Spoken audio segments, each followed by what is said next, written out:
Do ndalemi dhe tek ajo pjesë, zoti Ukshini, sepse do të fokusohemi në datën 9, 10, 11 edhe 12 qershor, me qenë se e përmendet edhe dislokimin e trupave ruse. Ishte një dislokim i befasishëm në atë periudhë dhe shumë i rrezikshëm, apo jo? Çfarë mund të shpërthente në atë periudhë, zoti Ukshini?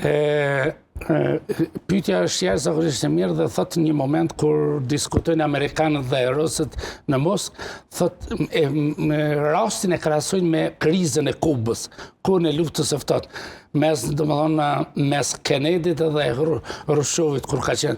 Domethënë thot e evituam një përplasje amerikane dhe ruse. Domethënë nuk ishte pa rreziqe, sepse rusët po kërcënonin që ne do të dislokojmë trupa dhe në këtë relacion Amerikanët ishin jashtëzakonisht të involvuar dhe dhanë urdhrat përmes ambasadave të tyre Ukrainës, Bullgarisë, Rumanisë, që hapësira e tyre të mbyllej.